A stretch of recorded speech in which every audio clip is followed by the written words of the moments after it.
Hello, Orcutt artist. Here we are with another Orcutt artist interview. This week we're interviewing Mr. Michael Shaw. He's one of the teachers at Orcutt Academy, so you guys might be seeing him sometime in the future. I'll let him tell you a little bit about what he does. Hey everybody, my name is Mr. Shaw and I am a high school teacher at Orcutt Academy High School. I have worked in the Orcutt district for about 15 years, and over the past 5 or 6 years, I've taken over the theater arts program here at the high school. And so at the high school, I teach 2 different courses in theater arts. The first is drama, which is an acting course. And so we learn about how to be an actor on the stage. And then the second course that we do is called technical theater. And that is where we learn about how to put a show on from the creative standpoint, and even how to build props and sets and costumes, and how to implement those things with lights and sound and all the rest. What are some of those things that would be technical? Just a few examples. Okay, so when we're talking about technical theater, when you watch a show, it's visual, right? But back in the day when people used to go to plays, they would say, I'm going to go hear a play. Because a play is really about like spoken word. It's about what's being said on the stage. But for technical theater, we look at what is said on the stage and we try to give a visual representation of it. So maybe you went to PCPA a couple years ago and you saw The Little Mermaid. So if you saw The Little Mermaid on stage, you saw all the acrobats, you saw the people in their costumes, you saw the set with the beautiful silk fabric that went by. And when you watch that, what you didn't probably think about is that dozens and maybe even hundreds of people had thought about how to put that show as a visual for you. So in technical theater, we look at things where we say, what kind of costume should this character be wearing? If this character is very serious, we might button them up really, really tight up, right? Or if they're very like sloppy, they might be sitting there and they might have like a shoulder off or something like that of their sweater. So we think, how do we show what that person feels? So that's one area that we use in technical theater. Costuming is just one of many. Lights and sound, does that play in as well on the technical side?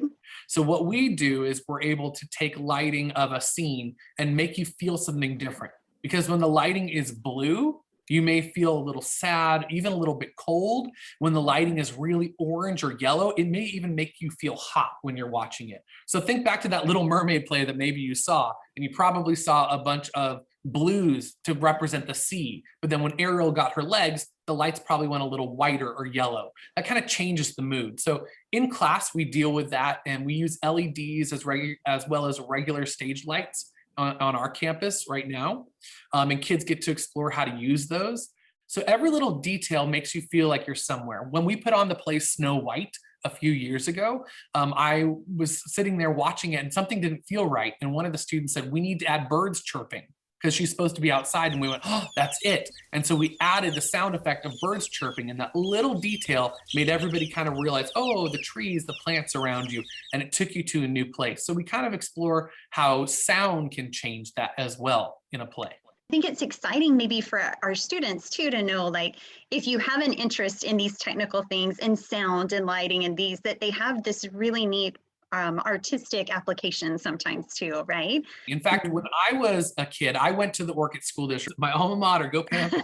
But when I went there, I really wanted there to be a drama club. And I went to my 6th grade teacher at the time, and I said, hey, could we put on a play? And we put on Charlie and the Chocolate Factory. And so I helped direct it, and we built sets and everything. And so it can happen right where you're at. What has your artistic career looked like from Patterson on? Can you kind of lead us through some of what you did? Yeah, so as a kid, I think I first started dabbling in the arts. There was a civic theater program here that's still going in Santa Maria, and my sisters and I participated in an Alice in Wonderland play. And so that started, I think, maybe about 4th grade or so that I was really into it. And we participated, and I remember I got cast as the Dormouse, which was depressing because I wanted to be the White Rabbit or the King, a big character, but I was the Dormouse. And I learned in that moment there's no small parts, right? There's only small actors, right? And so I looked at it and I said, okay, I'll be this character. And through a summer together with my sisters, it turned into be one of the like launching points for me of really loving theater. From that, I actually auditioned and was given a part where I was a a child actor, and I toured around Southern California. I did a mall tour of all things, where I was a performer for a local group called Two Toes. It was popular many years ago. It was a cartoon series, and so I was a dancer and an actor for that, and I traveled with them for about 4 years. And then I got really involved in my church, and my church always put on productions. So we did a Christmas production that I was a part of and did solos and acting in. And then we did Easter shows, and we did summer tours where we went on 16-day concert tours and things like that. And I did puppetry with them as well.